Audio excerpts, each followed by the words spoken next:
students, today we are going to study types of chemical reactions. Okay, क्या पढ़ रहे हैं? Types of chemical reactions. ठीक है ना? नेक्स्ट टॉपिक है बैलेंसिंग से next types of chemical reactions. ठीक है भाई. तो actually chemical reactions can be classified in 5 broad categories. 5 broad categories. These are, first is combination reactions. Combination reactions. Second is decomposition reaction. Decomposition reactions. Third is displacement reactions. Displacement reactions. And fourth is double displacement reactions. Double displacement reactions. Okay. And last type is oxidation and reduction reaction. Oxidation, reduction reactions, which are in short called as redox reactions. Redox reaction. So these are 5 broad types of chemical reactions. Now we discuss them one by one. Okay, हम क्या पढ़ रहे हैं? एक topic next है types of chemical reactions. और chemical reactions को हम 5 ब्रॉड कैटेगरीज में डिवाइड कर सकते हैं. First is combination reaction, second is decomposition reactions, third is displacement reactions, fourth is double displacement reactions, and last is fifth is oxidation reduction reaction. अब हम इनको वन बाय वन डिस्कस करते हैं. Okay, अब देखिए आप, सबसे पहले combination reaction. Very simple type. Combination reactions are very simple reactions. कैसे डिफाइन कर सकते हैं? During these reactions, those reactions in which two substances और वो substance may be elements or compounds. Two substances react to give single substance. Two substance combine to give a new substance. Single substance are called as combination reactions. And combination reactions can be simply represented as A plus B gives AB. ठीक है, ये देखने से आपको ऐसा लग रहा है जस्ट ये ए और बी कंबाइन हो गया और ए भी दे दिया, बट ऐसा नहीं है. ये कुछ डिफरेंट होगा. समझाने के लिए सिंपल वे में आपको यहां लिख रहा हूं. ये A and B which are also called as reactants may be elements और compounds. Okay, both A and B can be elements.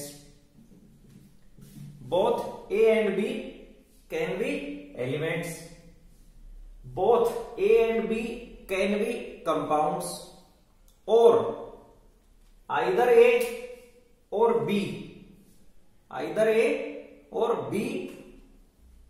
can be element and compound. मतलब इन कॉम्बिनेशन भी हो सकते हैं. अब इनके हम कुछ एग्जांपल्स डिस्कस करते हैं. कुछ एग्जांपल्स देखिए आप. उन एग्जांपल्स में अच्छा ये चीज देखो आप, इसमें हम 3 कैटेगरीज डिवाइड कर सकते हैं. Combination of 2 elements. Combination reactions of two elements, जिसमें टू एलिमेंट्स कंबाइन हो, two elements. For example H2 plus O2 gives H2O। तो मैं बता रहा था ना आपको कि A plus be simply AB, तो ये नहीं कि इन दोनों को मिलाकर लिख दे, ऐसा नहीं कि H2 प्लस O2 रिएक्ट करेगा तो यहाँ H2O2 दे देगा, ये नहीं, ये देगा H2O, फॉर्मूला कुछ अलग होगा। और इसको बैलेंस करने के लिए अगर हम बैलेंस करेंगे तो ऑक्सीजन के यहाँ 2 एटम्स हैं, तो इसको 2 से मल्टीप्लाई करेंगे तो 2 2 जा 4, तो ये इस तरह से बैलेंस हो जाएगा। इसमें ये जो दोनों रिएक्टेंट है, both reactants are elements, both reactants are elements. तो किसी रिएक्शन में केवल एलिमेंट्स भी पार्टिसिपेट कर सकते हैं। और बताता हूं मैं आपको कुछ एग्जांपल, देखो for example H2 gas plus Cl2 gas gives 2HCl gas, fine. और भी एग्जांपल हो सकता है, जैसे कंबशन ऑफ कोल, कार्बन का कंबशन, कोल का कंबशन, बर्निंग ऑफ कोल, ये carbon plus oxygen gives CO2, ठीक है ना। इन तीनों रिएक्शंस में जो कंबाइन होने वाले सब्सटेंस हैं वो एलिमेंट्स हैं। तो reactants are elements, the substance undergoing combination are elements. तो ये कैटेगरी होगी कॉम्बिनेशन रिएक्शंस। ऐसी कॉम्बिनेशन रिएक्शन का दूसरा एग्जांपल क्या हो सकता है, जिसमें एक एलिमेंट और एक कंपाउंड का कॉम्बिनेशन हो, ठीक है ना। तो एक बी टाइप हो सकता है, इसमें combination of an element and compound. इसमें क्या है, एक तो एलिमेंट है और दूसरा कौन है, कंपाउंड है। देखिए आप, for example carbon monoxide gas react with O2 gas, oxygen gas, to give carbon dioxide gas. समझ गए बात को। Carbon monoxide gas reacts with O2 gas to give CO2। अब इसमें ये जो सब्सटेंस है CO, ये कंपाउंड है। Why it is called as compound? Because it is made up of two elements, carbon and oxygen, and this substance is made up of only atoms of one element, oxygen. Oxygen के atoms हैं, तो ये क्या हो गया, एक element. तो इस रिएक्शन में कंपाउंड और एलिमेंट का कॉम्बिनेशन। अब हम एक थर्ड कैटेगरी डिस्कस करेंगे। इस थर्ड कैटेगरी में कॉम्बिनेशन ऑफ कंपाउंड्स होगा। एक वेरी इंपॉर्टेंट एग्जांपल देखिए, थर्ड कैटेगरी का एक वेरी इंपॉर्टेंट एग्जांपल देखिए, which involves combination of two compounds, और वो है CaO solid plus H2O liquid. ये this is known as calcium oxide, ये इसका केमिकल नेम है। और इसका कॉमन नेम, इसको हम बोल सकते हैं लाइम और लाइमस्टोन, लाइम और लाइमस्टोन, ठीक है ना। ये हम इसको बोल सकते हैं CaO। तो कैल्शियम ऑक्साइड एक कंपाउंड है because it is made up of two elements. H2O is also a compound because it is made up of atoms of two elements.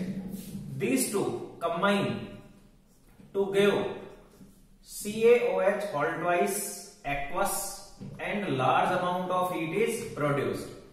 In this reaction heat is produced. इस reaction में heat liberate हो रही है, produce हो रही है, and such kind of reactions are called as exothermic, as we already discussed it. आप देखिए ये भी एक कॉम्बिनेशन रिएक्शन है, और लेकिन इस कॉम्बिनेशन रिएक्शन में ये तो हीट है, ये कोई सब्सटेंस नहीं है। सब्सटेंस तो एक ही प्रोड्यूस हुआ है इसमें, ये तो एनर्जी है, और सब्सटेंस तो एक ही प्रोड्यूस हुआ था। Again in this reaction two substance combine to give one substance, और इसमें दोनों सब्सटेंस कंपाउंड है। समझ गया आप? ये जो CaOH होल ट्वाइस बना है, इसका केमिकल नेम है कैल्शियम हाइड्रोक्साइड। ये इसका कैल्शियम नेम है, केमिकल नेम है, क्योंकि इसमें एक तो कैल्शियम आयन इन्वॉल्व है और एक हाइड्रोक्साइड आयन इन्वॉल्व है। कैल्शियम और हाइड्रोक्साइड आयन, तो इस कंपाउंड का नेम हो गया कैल्शियम हाइड्रोक्साइड। जो आयोनिक कंपाउंड्स होते हैं जिनमें आयन्स इन्वॉल्व होते हैं, उनमें नंबर इंडिकेट नहीं करते, ये सिंपली ऐसे ही बोले जाते हैं, ठीक है। अच्छा, इसको हम स्लैग्ड लाइन भी बोलते हैं। इसको हम क्या बोलते हैं? स्लैग्ड लाइन भी बोलते हैं, इसको स्लैग्ड लाइन बोलते हैं, ठीक है ना। और ये स्लैग्ड लाइन है, ये इसका एक यूज है, एक बहुत ही इंपॉर्टेंट यूज है स्लैक लाइन का, used in white washing, used in white washing, white washing of walls, white washing में यू यूज आता है। अब ये यूज कैसे आता है व्हाइट वॉशिंग में वो समझो। स्लैक लाइन, स्लैक लाइन को व्हाइट वॉशिंग में क्यों यूज करते हैं वो आप समझने का ट्राई करो। एक्चुअल में जैसे घरों में होते हैं ना व्हाइट वॉश, पुराने समय में, ओल्डर टाइम, अभी प्रेजेंट में तो इनका वो नहीं है इतना, अब तो सिंथेटिक पेंट्स यूज में करते हैं, पेंट्स यूज करते हैं। पर पुराने समय में या अभी भी विलेजेस में जो वॉल्स पर ये जो कलर है इसकी जगह व्हाइट वॉश करते हैं। वो व्हाइट वॉश किसकी होती है? इस कैल्शियम हाइड्रोक्साइड यानी स्लैक लाइन की होती है। अच्छा ये होती कैसे है? ये क्या करते हैं, इसको जब वॉल्स पर कलर करते हैं तो ये कार्बन डाइऑक्साइड गैस को एटमॉस्फेयर से एब्जॉर्ब कर लेता है। ये इसका सॉल्यूशन, ये जो कैल्शियम हाइड्रोक्साइड है जब इसको वॉल्स पर पेंट करेंगे, वॉल्स पर इसकी पेंट करेंगे तो ये एटमॉस्फेयर से CO2 गैस को एब्जॉर्ब कर लेगा और जिससे कैल्शियम कार्बोनेट का फॉर्मेशन हो जाएगा और ये वॉल्स पर डिपॉजिट हो जाएगा। मतलब हम कर तो किसको रहे हैं पेंट तो हम कर रहे हैं कैल्शियम हाइड्रोक्साइड को, पर वो एटमॉस्फेयर से CO2 एब्जॉर्ब करके कैल्शियम कार्बोनेट बना लेता है। ये कैल्शियम कार्बोनेट का फॉर्मेशन हो जाएगा, इसमें एक कैल्शियम आयन इन्वॉल्व है, एक कार्बोनेट आयन इन्वॉल्व है, तो नेम हो गया इसका कैल्शियम कार्बोनेट। और इसकी एक व्हाइट शाइन आ जाएगी, उस पर कैल्शियम कार्बोनेट की व्हाइट शाइन आ जाती है। एक दो दिन में ये स्मूथ सरफेस का फॉर्मेशन हो जाता है, इसलिए slack line is used in white washing. इससे रिलेटेड एक क्वेश्चन आपको गिवन है एनसीईआरटी में, इसलिए मैंने ये को डिस्कस कर लिया। ठीक है, ये फर्स्ट काइंड ऑफ रिएक्शंस हमने डिस्कस कर लिए। Now we discuss second type of reactions, और वो सेकेंड टाइप ऑफ रिएक्शंस है वो आप देखिए, वो है decomposition reaction. Decomposition reactions, okay, decomposition reactions. तो सबसे इंपॉर्टेंट बात इसमें आपको लर्न करने की है वो ये है कि opposite of combination reactions, opposite of combination reactions.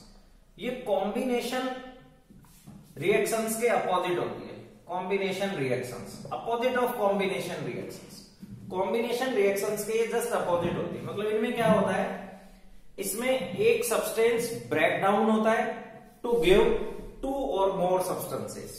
ठीक है ना, इन रिएक्शंस को हम कैसे रिप्रेजेंट कर सकते हैं? AB, AB एक कंपाउंड होगा, एक कंपाउंड ब्रेक डाउन होता है, ब्रेक डाउन होता है कंपाउंड का किसमें? A प्लस B में। अगेन ये A और B में बोथ और सिंगल में भी कंपाउंड और एलिमेंट, ये क्या हो सकते हैं? कंपाउंड और एलिमेंट हो सकता है। ये कंपाउंड हो सकता है, कंपाउंड्स और एलिमेंट्स, कंपाउंड और एलिमेंट्स हो सकते हैं। तो आप देखेंगे जस्ट अपोजिट है कॉम्बिनेशन रिएक्शंस, और हम इनको ऐसे ही डिफाइन कर सकते हैं, those reactions in which a compound. एक बात और, ये जो डिकम्पोजिशन रिएक्शंस होती हैं, these are endothermic reactions. Endothermic means heat will be absorb, तो माइनस हीट, जब किसी रिएक्शन में हीट एब्जॉर्ब होती है तो प्रोडक्ट साइड लिखते हैं और माइनस साइन लगाते हैं, और हीट रिलीज होती है तो प्लस साइन लगाते हैं। मैंने पहले भी बताया था आपको। तो इस रिएक्शन में मतलब हीट की जगह हम क्या लिख सकते हैं? एनर्जी, एनर्जी एब्जॉर्ब होगी। अब वो एनर्जी की कोई फॉर्म हो सकती है, कौन कौन सी फॉर्म हो सकती है एनर्जी की? एनर्जी हीट की फॉर्म में एब्जॉर्ब हो सकती है, एनर्जी इलेक्ट्रिसिटी की फॉर्म में एब्जॉर्ब हो सकती है इनमें, और एनर्जी यहां सनलाइट की फॉर्म में एब्जॉर्ब हो सकती है। पर एनर्जी एब्जॉर्ब होगी इन रिएक्शंस, और those reactions in which energy is absorb are called endothermic reactions. तो आप देखेंगे you will notice that decomposition reactions are just opposite to that combination reactions in almost all respects. ठीक है ना, आप देखो इसमें एक कंपाउंड 2 सब्सटेंसेस दे रहा है हमको, और जो कॉम्बिनेशन रिएक्शंस होती हैं वो मोस्टली एक्सोथर्मिक होती है, जबकि डिकम्पोजिशन रिएक्शंस मोस्टली एंडोथर्मिक होती है, एनर्जी एब्जॉर्ब होती है, और एनर्जी किसी भी फॉर्म में एब्जॉर्ब हो सकती है। वो फॉर्म हीट हो सकती है, वो फॉर्म इलेक्ट्रिसिटी हो सकती है, और वो फॉर्म सनलाइट हो सकती है। अब हम इससे रिलेटेड कुछ एग्जांपल्स डिस्कस करते हैं डिकम्पोजिशन रिएक्शंस के, और उनसे रिलेटेड ऑब्जर्वेशंस हम देखते हैं। अगर हम फेरस सल्फेट क्रिस्टल्स की बात करते हैं, फेरस सल्फेट, अब हम यहाँ again just like combination reactions are of 3 types, तो ऐसे ही हम वो एनर्जी का मोड, कौन सी एनर्जी अब्सॉर्ब कर रहा है, उसके बेसिस पर हम इसको 3 क्लासेस में क्लासिफाई कर सकते हैं। फर्स्ट टाइप होगा इसका thermal decomposition reaction, thermal decomposition reactions, thermal decomposition reactions. Thermal decomposition reactions में हीट एनर्जी एब्सॉर्ब होगी, ठीक है ना। If heat is absorbed during a decomposition reaction, it is called as thermal decomposition reaction, ठीक है। अब इससे रिलेटेड एग्जांपल देखो, FeSO4.7H2, ये एक सॉलिड क्रिस्टलाइन सब्सटेंस है, क्रिस्टल्स होते हैं इसके, इसको हम फेरस सल्फेट बोल सकते हैं, फेरस सल्फेट, ठीक है ना। और जिनमें ये .7H2 होता है, ये हाइड्रेटेड होते हैं, ये हाइड्रेटेड, इसको हेप्टा, ये 7 नंबर है, 7 को हेप्टा बोलते हैं, तो ferrous sulphate heptahydrate, heptahydrate, heptahydrate. और in present convention, in modern convention, it is called as 7 water, 7 water ऐसे भी बोलते हैं। और ये सब्सटेंस एक ग्रीन कलर्ड सब्सटेंस है, it is a green substance, ठीक है। तो वे ferrous sulfate is heated, ferrous sulfate is heated, first is it loses water molecules, crystalline water, and change to anhydrous ferrous sulfate। ये water molecule evaporate हो जाएगा इसमें, ये निकल जाएगा, और anhydrous, और ये anhydrous ferrous sulfate white होता है। तो सबसे पहले क्या होगा इसमें, green crystals of ferrous sulfate on heating change to white, और then हम इसको अगर फर्दर हीट करेंगे, फर्दर हीट अगर हम करेंगे, तो ये Fe2O3 में कन्वर्ट हो जाएगा, ये Fe3O4 में कन्वर्ट हो जाएगा, plus SO2 plus SO3 gas, ये इनमें कन्वर्ट हो जाएगा, और ये ब्राउन कलर का रेजिड्यू बचेगा। क्या बचेगा, ये ब्राउन रेजिड्यू बनेगा। समझ रहे हैं बात को, क्लियर। ये डिकम्पोजिशन रिएक्शन है जिसमें हीट एनर्जी कंज्यूम हुई।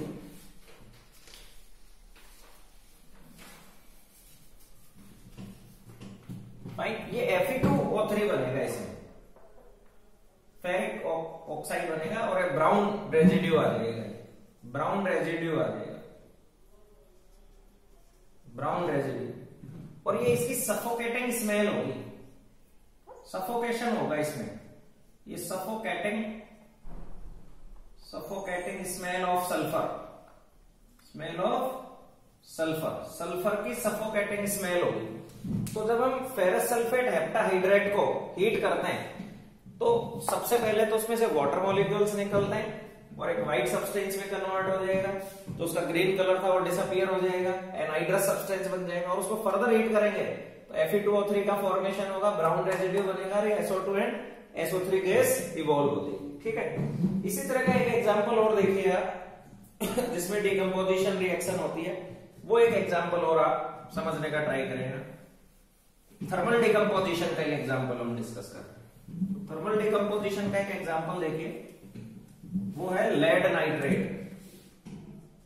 ये लेड नाइट्रेट है, PbNO3 whole twice, lead nitrate. अगर हम इस लेड नाइट्रेट को हीट करें, लेड नाइट्रेट को हीट करें, तो इसकी हीटिंग से PbO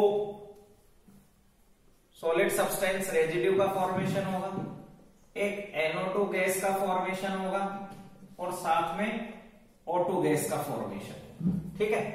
अब अगर हम इसको बैलेंस करना चाहते हैं, तो इसको 2 से मल्टीप्लाई कर देंगे, ये 2 2 जा 4, नाइट्रोजन के 4 एटम्स हो गए, तो 4NO3 हो गया, 4NO2 हो गया, ऑक्सीजन बैलेंस करिए, टोटल 3 2 जा 6 2 जा 12 हो गया, तो 4 2 जा 8, इसको 2 से मल्टीप्लाई करेंगे तो 8 और 2 10 और 2 12।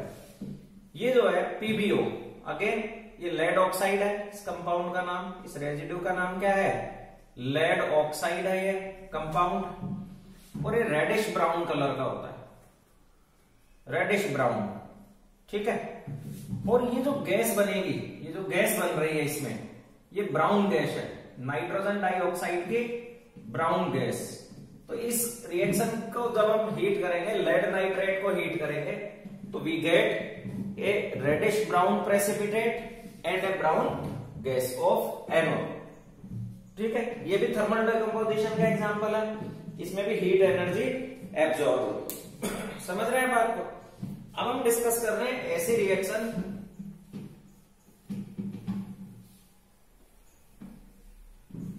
इसमें इलेक्ट्रिसिटी हम यूज करते हैं। तो अब बी टाइप है decomposition by electricity, decomposition by electricity, यानी यहां जो एनर्जी की फॉर्म है वो इलेक्ट्रिसिटी की फॉर्म में दे रहा है। इससे पहले वाली जो रिएक्शंस थी उनमें हमने एनर्जी किस फॉर्म में दी थी, उनमें हमने एनर्जी दी थी हीट की फॉर्म में, ठीक है ना, इसलिए उनको थर्मल डिकम्पोजिशन बोला था। और इसका एक इंपॉर्टेंट एग्जांपल है, एक इंपॉर्टेंट एग्जांपल है, और वो है electrolysis of water, electrolysis of water, water का इलेक्ट्रोलाइसिस। इलेक्ट्रोलाइसिस का मैं सेटअप आपको बताता हूं। सपोज करो ये हमने एक कोई प्लास्टिक कंटेनर लिया लाइक मग, और उसमें ये दो इलेक्ट्रोड्स हमने फिट कर दिए, ये दो इलेक्ट्रोड्स हमने फिट कर दिए, ये इलेक्ट्रोड्स हैं दो, मेटल इलेक्ट्रोड्स हैं, ये हमने फिट कर दिए, और इनको हमने कनेक्ट कर दिया इलेक्ट्रिसिटी से। इसको ये हमने वायर की हेल्प से कनेक्ट कर दिया बैटरी से, और इसको ऐसे हमने वायर की हेल्प से ये एक बैटरी कनेक्ट कर दिया, यहां एक स्विच लगा दिया जो ऑन ऑफ करेगा, और इसमें यहां हमने वाटर फिल कर दिया, जिसमें कि हमने ये वाटर है, वाटर, और उसमें थोड़ा सा हमने डाइल्यूट H2SO4 ऐड कर दिया, डाइल्यूट H2SO4 ऐड कर दिया। क्यों करा वो अभी हम डिस्कस करेंगे।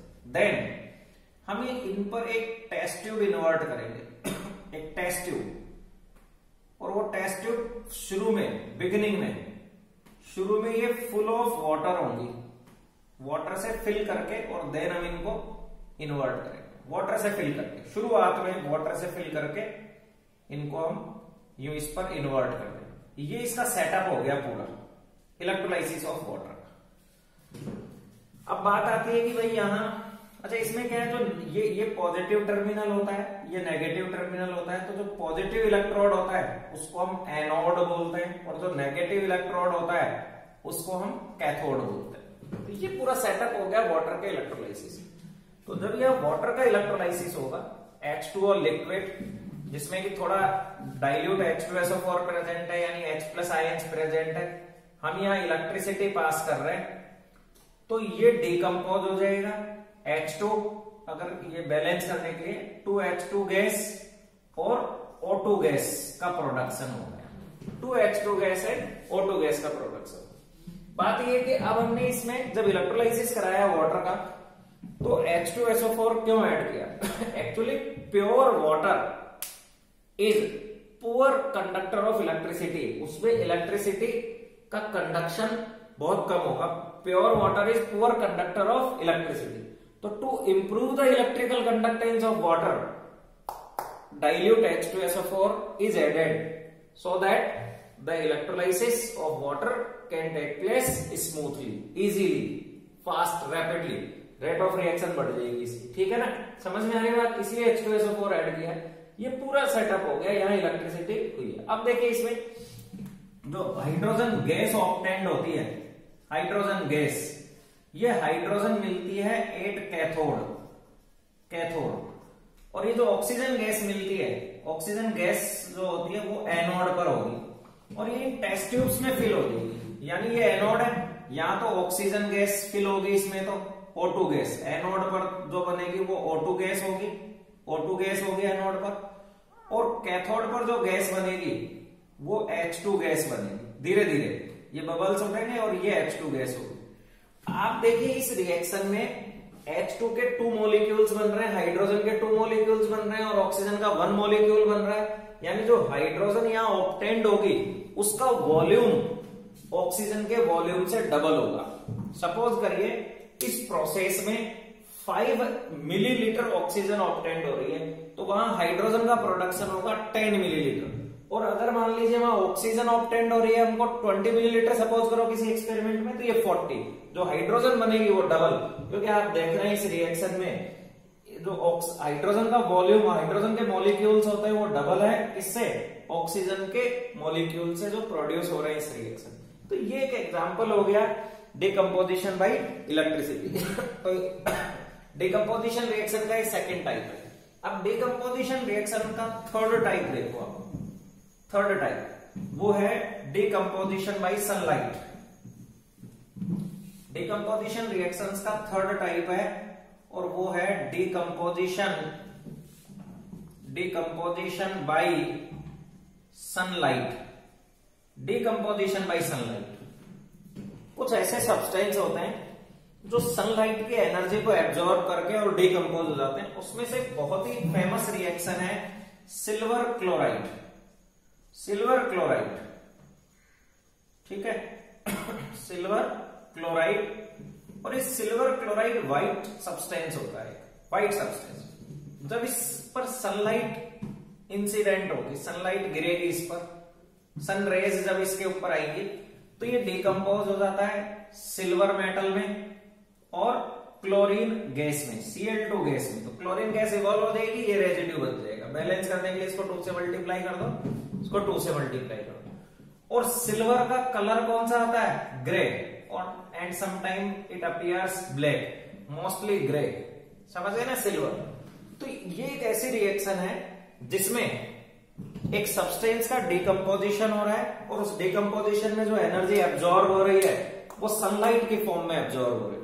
ठीक है, एक और एग्जांपल देखो आप। एक सिमिलर एग्जांपल है silver bromide, AgBr, silver bromide. ठीक है ना, ये भी एक येलो सब्सटेंस होता है, लाइट येलो कलर का सब्सटेंस होता है। ये व्हाइट था और ये लाइट येलो होता है। ठीक है, again in presence of sunlight, sunlight की प्रेजेंस में ये डिकम्पोज हो जाएगा सिल्वर प्लस Br2 गैस में, ये अलग हो जाएगा और ये आपको वही ग्रे प्रेसिपिटेट मिल जाएगा, ग्रे प्रेसिपिटेट मिल जाएगा। तो ये अच्छा, ये जो रिएक्शंस हैं ये ओल्डर टाइम में, आप अभी तो क्या है कि डिजिटल एरा चल रहा है, डिजिटल एरा में तो क्या है कि सब कुछ डिजिटल फॉर्म में ही सेव होता है। पुराने समय में जो फोटोज और वीडियो शूट होते थे वो फिल्म्स पर होते थे, जिसको हम फोटो फिल्म बोलते हैं। ठीक है ना, उन फोटो फिल्म्स में ये मटेरियल प्रेजेंट होता था और जिससे ये सिल्वर का डिपोजिशन होता था जब उनको हम एक्सपोज करते थे डेवलप करते वक्त, और सिल्वर के डिकम्पोजिशन से black and white photographs obtained होते थे। तो जो ब्लैक एंड व्हाइट फोटोग्राफी थी ओल्डर टाइम की, अभी की नहीं, प्रेजेंट टाइम की नहीं, अभी तो हम मोबाइल से फोटो लेते हैं तो मोबाइल के अंदर जो डिजिटल मीडिया है उसमें स्टोर होता है, वो अभी नहीं। पुराने समय में जब वो फिल्म वाले कैमरे चलते थे तो वो ब्लैक एंड व्हाइट फोटोग्राफी थी, उस ब्लैक एंड व्हाइट फोटोग्राफी में ये रिएक्शंस इन्वॉल्व होती। तो ये हमने पढ़ी है सेकेंड टाइप ऑफ रिएक्शंस, जिनको हम बोलते हैं डिकम्पोजिशन रिएक्शंस। अब हम डिस्कस करना चाहते हैं third type of chemical reactions. और वो third type of chemical reactions क्या होती हैं वो आप समझने का ट्राई करो। Third type of chemical reactions हैं डिस्प्लेसमेंट रिएक्शंस। डिस्प्लेसमेंट रिएक्शंस, हम डिस्प्लेसमेंट रिएक्शंस को कैसे डिफाइन कर सकते हैं?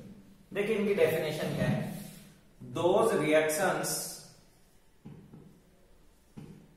those reactions in which an element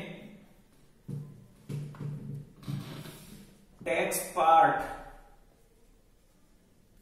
place of other element in a compound are called as displacement reactions। ठीक है बच्चों, समझने का ट्राई करो आप। समझ रहे हैं बात? Those reactions in which an element, एक एलिमेंट किसी कोई कंपाउंड है, उस कंपाउंड में प्रेजेंट किसी एलिमेंट का प्लेस ले ले। मैं आपको एक एग्जांपल से समझाने का ट्राई करता हूं बच्चों इसको। For example zinc when react with copper sulphate aqueous, ठीक है। तो एक सब्सटेंस का फॉर्मेशन होता है zinc sulphate aqueous plus copper solid, ठीक है। तो आप इस रिएक्शन का टाइप देखो, इसमें इस एलिमेंट ने, जिंक ने इस कंपाउंड में कॉपर का प्लेस ले लिया और कॉपर को डिस्प्लेस कर दिया। मतलब जिंक की जगह तो कॉपर आ गया और कॉपर की जगह जिंक आ गया। तो such kind of reactions are called as displacement reactions. समझ रहे हैं बात को? क्लियर हो गया?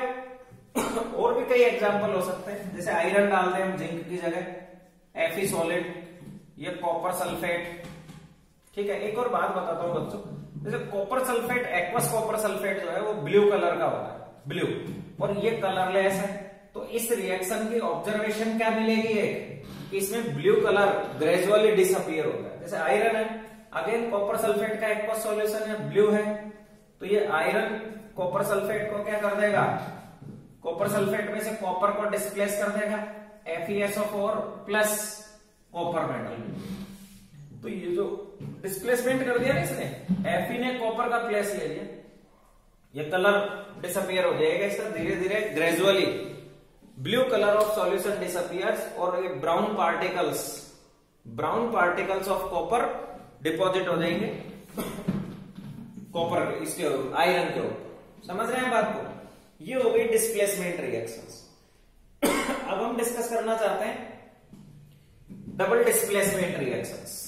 वो देखो आप, डबल डिस्प्लेसमेंट रिएक्शंस क्या होती हैं, उनको समझने का आप ट्राई करो।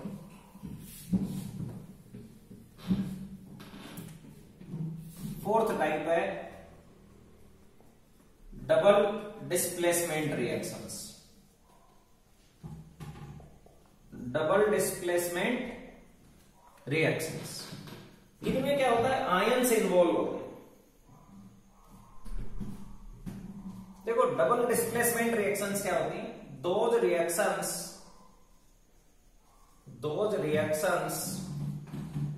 which involve exchange of ions between reactants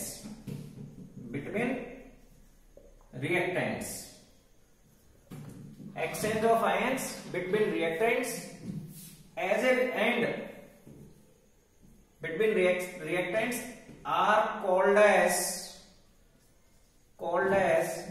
double displacement reactions। Double displacement reactions, मैं रिपीट कर रहा हूं, आप समझने का ट्राई करो। Those reactions which involves exchange of ions between reactants.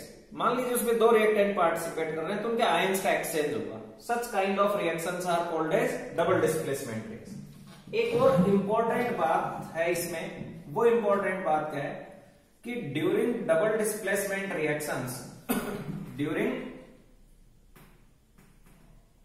double displacement reactions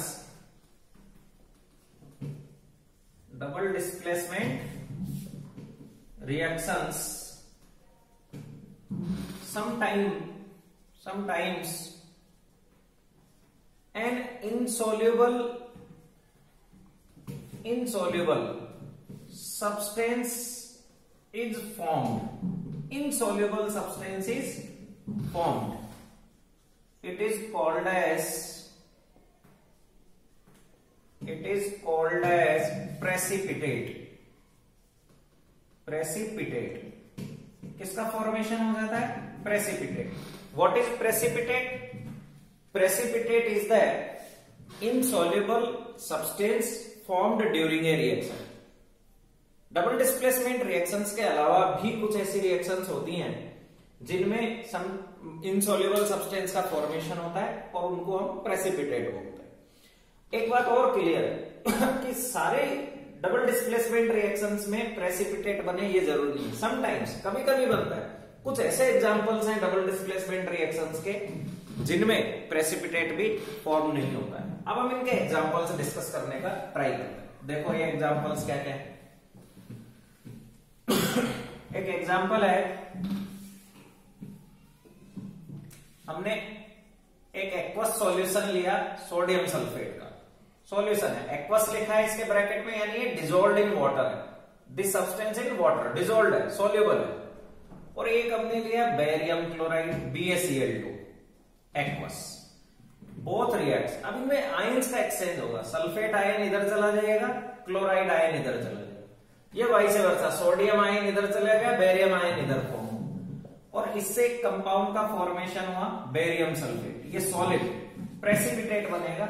और साथ में किसका फॉर्मेशन हो जाएगा, NaCl, किसका फॉर्मेशन हो गया ये, NaCl। अब इसमें जो NaCl है वो क्या है, वो सोल्यूबल है, बेरियम सल्फेट तो कैसा है, इनसोल्यूबल है, प्रेसिपिटेट बन गया, ये सोल्यूबल। तो यहाँ एक्सचेंज ऑफ आयंस हो रहे हैं, सल्फेट आयन इस सब्सटेंस से निकला और बेरियम के साथ अटैच हो गया, क्लोराइड आयन इसमें से निकला और इसमें अटैच हो गया। जैसे वन मोर एग्जांपल, ऐसा ही एक एग्जांपल और देखिए आप, एक एग्जांपल लिया हमने NaCl, sodium chloride aqueous, sodium chloride water में सोल्यूबल होता है, ये तो कॉमन डेली लाइफ में हम देखते हैं, sodium chloride is table salt, जिसको हम नमक बोलते हैं खाने में जो काम में, वाटर में सोल्यूबल है। इसमें हमने सिल्वर नाइट्रेट ऐड कर दिया AgNO3, ये सिल्वर नाइट्रेट भी वाटर में सोल्यूबल। अब ये आयंस का एक्सचेंज होगा, ये इधर जाएगा और ये इधर चला, ये क्लोराइड आयन तो निकलकर इसमें चला गया, नाइट्रेट आयन इसमें चला गया, ये आयंस का एक्सचेंज हो गया। इससे एक सब्सटेंस का फॉर्मेशन हुआ यहाँ NaNO3।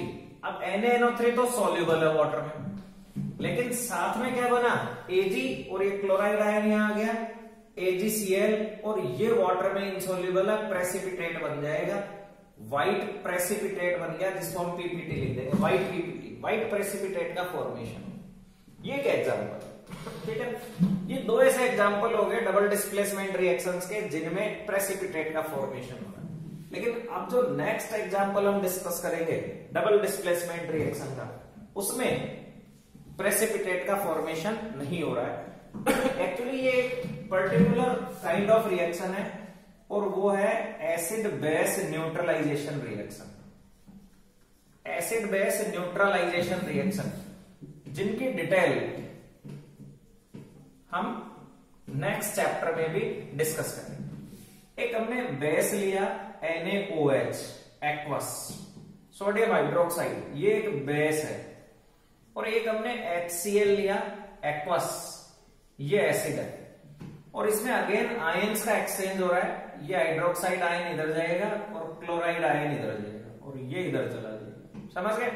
आयंस का एक्सचेंज हो रहा है, इसमें फॉर्मेशन हो रहा है NaCl प्लस H2 होगा, और NaCl यहां वाटर में सोल्यूबल है, तो इस रिएक्शन में प्रेसिपिटेट नहीं हो रहा है। However it is A double displacement reaction. Most of double displacement reactions में प्रेसिपिटेट का फॉर्मेशन होता है, लेकिन जो एसिड बेस न्यूट्रलाइजेशन रिएक्शंस हैं, they fall in this category, in the category of double displacement reaction, but not involve the formation of precipitate. Okay, fine. अब हम discuss कर रहे हैं लास्ट टाइप ऑफ रिएक्शंस, वो है फिफ्थ रिएक्शन। और fifth category देखो, आप समझो ये एग्जांपल, अगर आप नोट कर रहे हैं, समझना चाह रहे हैं, तो आप समझो इनको।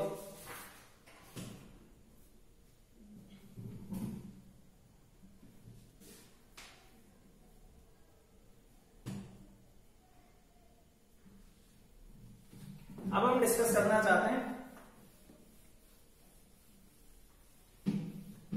Oxidation and reduction reactions, which combinedly known as redox reaction. तो fifth type is oxidation and reduction reactions, reduction reactions. Okay, हम यहां एक एक्टिविटी डिस्कस करना चाहते हैं। एक एक्टिविटी देखिए, वो एक्टिविटी क्या है, कि कॉपर पाउडर को अगर हम हीट करें, कॉपर पाउडर को हीट करें, हीट इन एयर, अगर हम कॉपर पाउडर को एयर में हीट करें तो black substance is formed on surface, surface पर एक ब्लैक सब्सटेंस का फॉर्मेशन हो जाता है। ठीक है, कब हो जाता है ब्लैक सब्सटेंस का फॉर्मेशन? जब हम क्या करते हैं, कॉपर पाउडर को एयर में हीट करते हैं तो कॉपर की सरफेस पर ब्लैक सब्सटेंस का फॉर्मेशन हो जाता है, जबकि कॉपर तो ब्राउनिश होता है, आपने देखा भी होगा। ठीक है, ब्लैक सब्सटेंस बने। अब सुनो आगे, बन गए। देन इसके बनने के बाद हम इसको क्या करें, हाइड्रोजन गैस पास करें और हीट करें थोड़ा सा स्लाइटली, तो हम देखेंगे कि ये अगेन ब्राउन हो गई, ये लेयर कैसी हो गई, ब्राउन। अब यहां हुआ क्या, वो हम चेक करना चाहते हैं। जब हमने कॉपर पाउडर को एयर में हीट किया, ये कॉपर पाउडर है, इस कॉपर पाउडर को हमने एयर में हीट किया तो एयर में प्रेजेंट ऑक्सीजन गैस इससे कंबाइन हो गई हीट करने पर। ये एयर में प्रेजेंट थी ऑक्सीजन, एयर में नाइट्रोजन और ऑक्सीजन प्रेजेंट होती है लार्जली। तो जब हमने कॉपर पाउडर को हीट किया एयर में, तो एयर में प्रेजेंट ऑक्सीजन कॉपर से कंबाइन हो गई और एक कंपाउंड यहां इसने बनाया CuO सॉलिड, कॉपर ऑक्साइड बनाया सरफेस पर, कॉपर ऑक्साइड। और ये कॉपर ऑक्साइड का क्या बन गया, ब्लैक सरफेस हो गई। तो कॉपर के ब्राउन सरफेस थी वो कॉपर ऑक्साइड बन जाने की वजह से, कॉपर ऑक्साइड बन जाने की वजह से कैसी हो गई, ब्लैक हो गई। ठीक है, तो इन this reaction oxygen combines with an element, oxygen का कॉम्बिनेशन हो रहा है एलिमेंट के साथ। और जब हमने इसमें हाइड्रोजन गैस पास करी, कॉपर ऑक्साइड, ये कॉपर ऑक्साइड है जिसको कि हम कॉपर सेकंड ऑक्साइड भी बोल देते हैं, क्योंकि इसमें जो आयन इन्वॉल्व होता है इस सब्सटेंस में वो Cu2+ होता है, 2+, इसलिए कई बार हम इसको कॉपर सेकंड ऑक्साइड भी बोल देते हैं। और जब हम इसमें हाइड्रोजन गैस पास करते हैं तो ये hydrogen H2 takes oxygen from this compound and again copper is formed और ये H2O बन जाएगा और ये वापस से कॉपर बन जाने की वजह से ब्राउन हो गया। तो ये जो है एक स्पेशल टाइप की रिएक्शन है जिसमें क्या होता है, आप समझने का ट्राई करिए। ये जो रिएक्शन है इसमें जो कॉम्बिनेशन ऑफ ऑक्सीजन है जिसमें किसी एक सब्सटेंस में ऑक्सीजन का एडिशन होता है उसको हम बोलते हैं ऑक्सीडेशन, और जिसमें कोई सब्सटेंस ऑक्सीजन ले लेता है या हाइड्रोजन का एडिशन होता है उसको हम बोलते हैं रिडक्शन। तो ये जो टाइप है उसको हम बोलते हैं ऑक्सीडेशन एंड रिडक्शन। समझ में आए? हमें ऑक्सीडेशन क्या होता है, ऑक्सीडेशन होता है कॉम्बिनेशन। ऑक्सीडेशन क्या है, ऑक्सीडेशन को कैसे डिफाइन कर सकते हैं, ऑक्सीडेशन को डिफाइन कर सकते हैं कॉम्बिनेशन विद ऑक्सीजन या addition of oxygen, addition of oxygen to a substance. अगर किसी सब्सटेंस में ऑक्सीजन ऐड हो जाती है तो हम उसको ऑक्सीडेशन बोलते हैं। एक और इसमें से एक और डेफिनेशन है, वो है removal of hydrogen, removal of hydrogen from a substance. तो ऑक्सीडेशन की दो डेफिनेशंस है, या तो क्या हो addition of oxygen to a substance, एक सब्सटेंस में ऑक्सीजन ऐड हो जाए, और रिमूवल ऑफ हाइड्रोजन, एक ही बात है। और रिडक्शन की डेफिनेशन क्या होगी, व्हाट आर रिडक्शन रिएक्शंस? तो reduction is the addition of hydrogen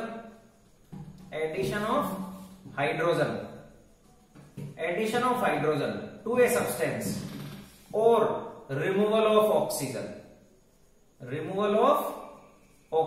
addition of hydrogen और रिमूवल ऑफ ऑक्सीजन। इससे जस्ट अपोजिट, ऑक्सीडेशन में एडिशन हो रहा है ऑक्सीजन का, रिमूवल हो रहा है हाइड्रोजन का। रिडक्शन में एडिशन हो रहा है हाइड्रोजन का, रिमूवल हो रहा है ऑक्सीजन का, जस्ट अपोजिट। अब आप यहां देखो, यहां कॉपर में ऑक्सीजन का एडिशन हो रहा है तो हम कहेंगे कॉपर का ऑक्सीडेशन हो गया। और यहाँ कॉपर ऑक्साइड में से हाइड्रोजन ने ऑक्सीजन को ले ली, इसमें से ऑक्सीजन का रिमूवल हो गया, ऑक्सीजन हट गई, तो इसको हम बोलेंगे कॉपर ऑक्साइड का रिडक्शन हो गया। Copper oxide undergoes reduction because hydrogen takes away oxygen from the copper oxide.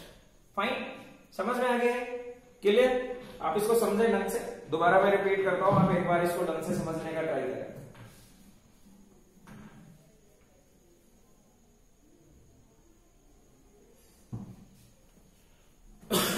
और एक एग्जांपल देता हूं मैं आपको, उसको समझने का ट्राई करो, वहां हम अप्लाई करते हैं इस कॉन्सेप्ट। एक एग्जांपल है, आप पहले डेफिनेशन समझ लें ध्यान से। एक एग्जांपल है SO2 प्लस H2S। अगर हम इन दोनों की रिएक्शन कराते हैं SO2 और H2S की, तो यहां फॉर्मेशन होता है 2H2S। अगर हम यहां ले लें तो ये H2O बन जाएगा, सल्फर बन जाएगा, तो ये बन जाएगा 2H2O प्लस सल्फर। ठीक है, अब सुनो ध्यान से, इस कंपाउंड में से क्या हो रहा है, ऑक्सीजन हट रही है, ऑक्सीजन हट रही है, removal of oxygen, removal of oxygen. तो इसलिए हम कहेंगे कि इस रिएक्शन में क्या हो रहा है, ऑक्सीडेशन हो रहा है ऑक्सीडेशन। और यहां हाइड्रोजन में ऑक्सीजन आकर ऐड हो रही है, ये ऑक्सीजन ऐड हो गई, तो इसका हम कहेंगे, सॉरी, इसमें से H2S में से ये H2S चेंज हुआ है किसमें, सल्फर में, सल्फर में चेंज हुआ है। अच्छा सॉरी, मैंने वो कर दिया मिस्टेक, एक बार वापस से रिपीट करते हैं। यहां क्या हो रहा है, SO2 चेंज हो रहा है सल्फर में, तो ऑक्सीजन का रिमूवल हो रहा है, और ऑक्सीजन का रिमूवल को हम क्या बोलते हैं, रिडक्शन। तो हम कहेंगे यहां SO2 का क्या हो रहा है, रिडक्शन। क्यों? क्योंकि SO2 में से ऑक्सीजन का रिमूवल हो रहा है। और अगर हम इस कंपाउंड की बात करते हैं तो यहां ऑक्सीजन का एडिशन हो रहा है, तो इसको क्या बोला जाएगा, ऑक्सीडेशन बोला जाएगा। ठीक है ना, क्या बोला जाएगा, ऑक्सीडेशन बोला जाएगा। क्लियर? और देता हूं मैं एक एग्जांपल आपको, उससे समझने का ट्राई करिए, उस एग्जांपल से समझने का ट्राई करिए। अगर हम जिंक की रिएक्शन कराते हैं, किसकी रिएक्शन कराते हैं, जिंक ऑक्साइड लेते हैं। जिंक ऑक्साइड की रिएक्शन हम कार्बन से कराते हैं, जिससे कि किसका फॉर्मेशन हो जाए, जिंक प्लस कार्बन मोनोऑक्साइड का फॉर्मेशन है। यहां तो कार्बन से कार्बन मोनोऑक्साइड बना, तो कार्बन में ऑक्सीजन का एडिशन हुआ, तो इसको क्या बोलेंगे हम, ऑक्सीडेशन। और यहाँ जिंक ऑक्साइड से जिंक बना, यानी इसमें से ऑक्सीजन रिमूव हुआ, ऑक्सीजन हटा, तो इसको क्या बोला जाएगा, रिडक्शन। समझ गए बात को, उसको क्या बोला जाएगा, रिडक्शन। ठीक है, आगे देखो, एक इसी से मिलती जुलती एक टर्मिनोलॉजी हम देते हैं, वो है ऑक्सीडाइजिंग एजेंट। ऑक्सीडाइजिंग एजेंट, अब ऑक्सीडाइजिंग एजेंट क्या होता है, एजेंट हमेशा दूसरे के लिए काम करता है। जैसे कोई टिकट एजेंट होता है तो दूसरे के लिए टिकट बनवा कर देता है। तो ऑक्सीडाइजिंग एजेंट का मतलब the substance which oxidises the other substance. समझ रहे हैं बात को? तो ऑक्सीडाइजिंग एजेंट क्या होगा, the substance which oxidises the other substance, which oxidises the other substance, जो दूसरे को ऑक्सीडाइज करता है। एजेंट हमेशा दूसरे के लिए काम करता है। जैसे टिकट एजेंट है तो टिकट दूसरे के लिए बनवाएगा, दूसरा उससे जर्नी करेगा, खुद के लिए टिकट नहीं बनाता। तो खुद के लिए टिकट बनाएगा वो तो टूरिस्ट होगा, वो तो खुद ही काम करेगा, वो एजेंट नहीं, दूसरे के लिए काम नहीं कर रहा। एजेंट हमेशा दूसरे को। तो ऑक्सीडाइजिंग एजेंट कौन होगा, जो दूसरे को ऑक्सीडाइज करे, दूसरे को ऑक्सीडाइज करे, तो खुद का क्या होगा, खुद रिड्यूस होगा। itself undergoes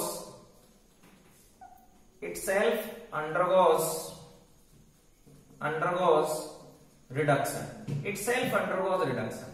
यानी एक रेडॉक्स रिएक्शन में जिसका रिडक्शन होता है, भाई एक का ऑक्सीडेशन हो रहा है, एक का रिडक्शन हो रहा है, तो जो जिसका रिडक्शन हो रहा है वो एक्चुअली दूसरे का ऑक्सीडेशन कर रहा होता है, इसलिए उसको हम ऑक्सीडाइजिंग एजेंट बोलते हैं। तो अब रिड्यूसिंग एजेंट कौन होगा? रिड्यूसिंग एजेंट जो दूसरे को रिड्यूस करे। तो जब ये दूसरे को रिड्यूस करेगा तो खुद ऑक्सीडाइज होगा। समझ रहे हैं बात को? क्लियर? तो what are reducing agent? Reducing agent होते हैं जो दूसरे को रिड्यूस करते हैं। तो दूसरे को तो रिड्यूस करेंगे और खुद क्या होंगे? ऑक्सीडाइज होंगे। समझ रहे हैं बात को? अब जैसे इस रिएक्शन में अगर हम बात करते हैं तो इस रिएक्शन में क्या हो रहा है? इस रिएक्शन में देखिए, आप ध्यान से समझने का ट्राई करिए। इसका हो रहा है ऑक्सीडेशन, इसका ऑक्सीडेशन हो रहा है। तो इसका ऑक्सीडेशन किसने कराया? इसका ऑक्सीडेशन कराया है जिंक ऑक्साइड ने। तो इसको हम बोलेंगे ऑक्सीडाइजिंग एजेंट। इसको क्या बोलेंगे? Oxidising agent. तो इस दूसरे सब्सटेंस को इसको क्या बोला जाएगा? रिड्यूसिंग एजेंट बोला जाएगा। समझ रहे हैं बात को? क्लियर? तो ये पढ़ना है बच्चों आपको, इसको अच्छे से समझना है और आगे हम इसके बारे में नेक्स्ट क्लास में इससे आगे हम डिस्कस करेंगे। ठीक है बच्चों? Okay, thank you.